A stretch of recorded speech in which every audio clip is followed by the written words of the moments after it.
So this morning I'm going to put on some brown beans.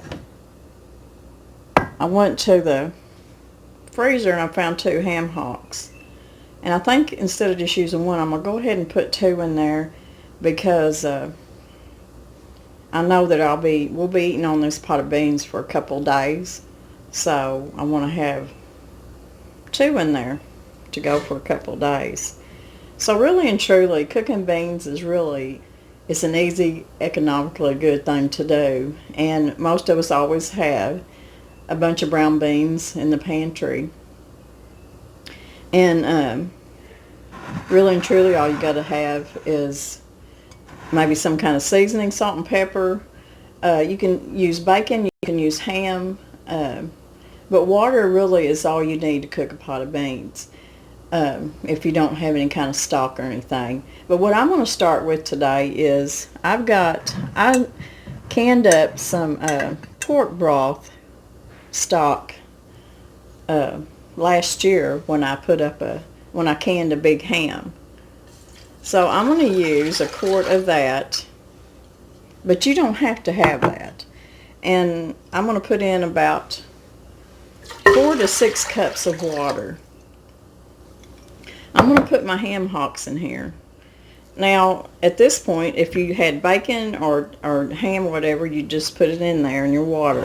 And I'm going to get me just a couple more cups of water.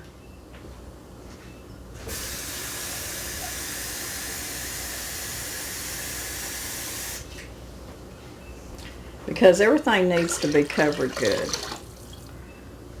I need more than what I thought, really.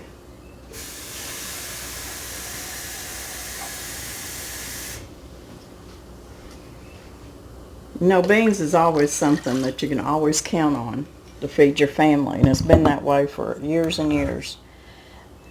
Now what I'm going to do is I've got my heat on, and I'm going to let my ham hocks, I'm just going to let them cook they're already smoked, they're already cooked, but I'm going to let them come to a boil, and I'm going to let them simmer for about 15 minutes before I put my beans in there. Now some people do soak their beans before they cook them. I've never done that. I guess I never had to, because when I cook a pot of beans, I do it on a day that I have time to cook them most of the day, because I do cook my beans 3 to 4 hours. So I never have had to soak them. A lot of people do. But so I'm going to let this simmer for about 15 minutes. Once it comes up to a boil, I'll turn it down to simmer. And if all you got is salt and pepper, that's all you need. And just season your beans by how you like seasoning. Some people like a little salt, some people don't like no pepper. But I'm going to put about a teaspoon of pepper. And I've already got my pork broth, so I know that it's going to be a little salty. And I've got my ham hocks, so I'm not wanting to put too much salt in there. And some people say if you cook your beans with salt in them, it makes them tough. I've never had that problem.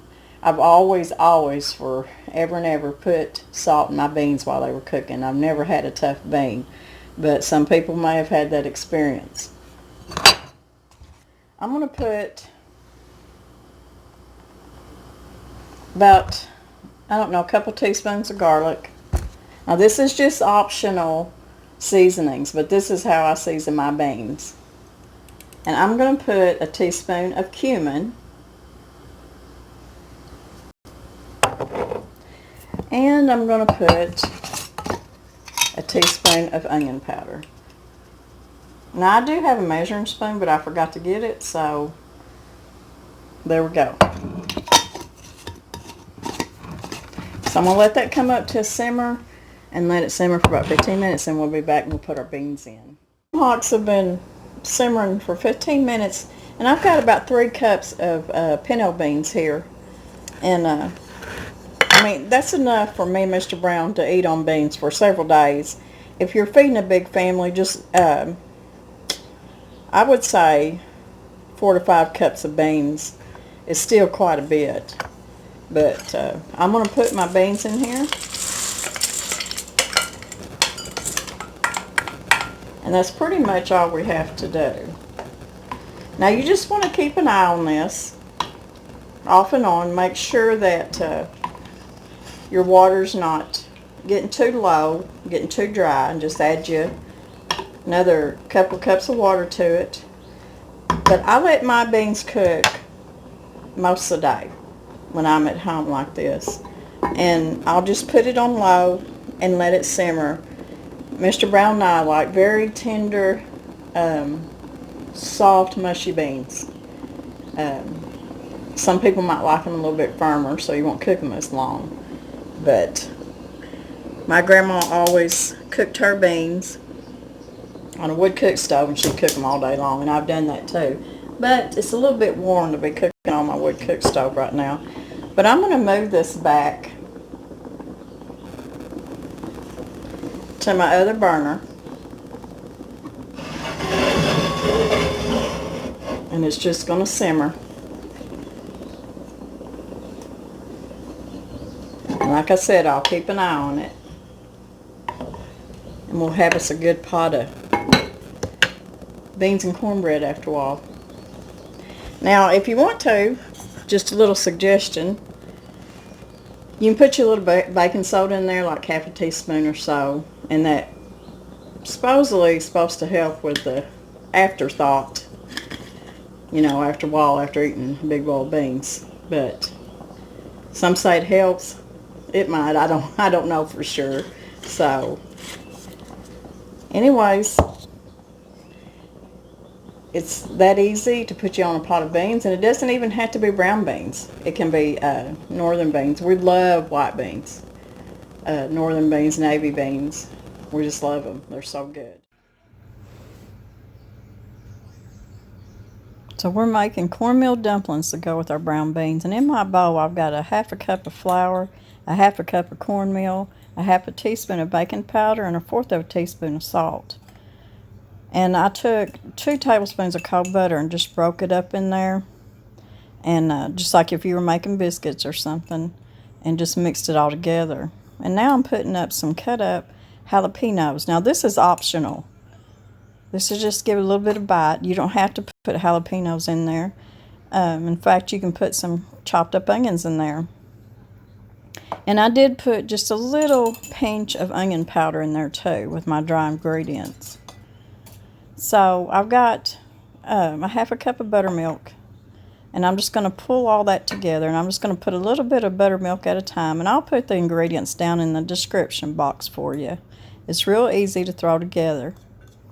And if you've never had brown beans in dumplings, oh, you're missing out. They are so good. Now, the consistency is going to be a real soft dumpling. Some people think about cornbread and think about it being, you know, a little bit drier in the middle, maybe like a hush puppy. But when you're making the dumplings in that bean broth, and that dumpling is soaking up that bean broth. Oh, it's so good. But it's going to give you a tender, light dumpling. So all you got to do is just get all this mixed up.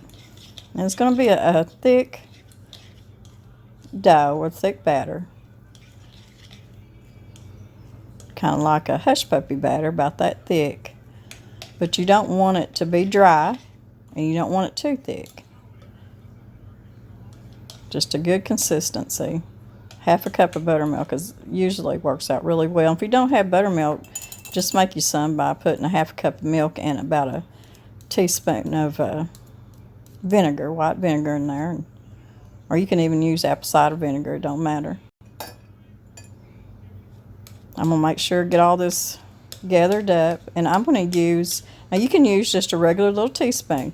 You don't want to make these dumplings very big because they're going to cook for a while, and you just want to make sure they get done in the middle. And you see my beans are simmering. I turned them down. They're good and done and tender.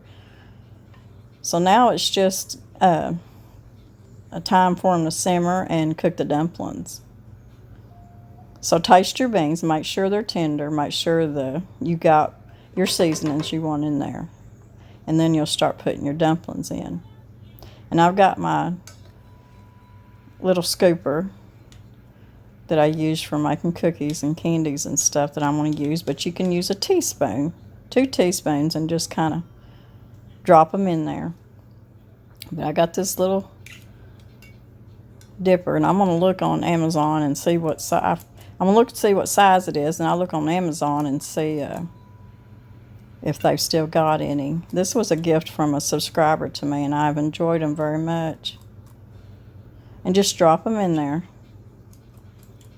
You can see my broth is still at a low simmer. I've got it on very low heat. Now, you can double this recipe, make more dumplings, but this is going to be plenty of dumplings for me and Mr. Brown. We're the only ones eating it. And there will be some beans left over, and that's good because we'll eat them tomorrow too. That is what is so good about a big pot of beans. Because tomorrow I could even make me a cold bean sandwich out of it. Do y'all remember doing that? It's really good. So I'm going to try to gather up as much as I can out of this bowl. Like I said, remember, don't make them real big. Now, we're going to put the lid on, and we're not going to look at these for about 45 minutes to an hour. Then you're going to check them. Okay, guys, mine have been cooking about 15 minutes, and they look so good.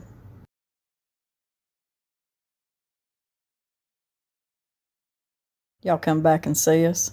Stay well and stay safe. We love y'all. God bless.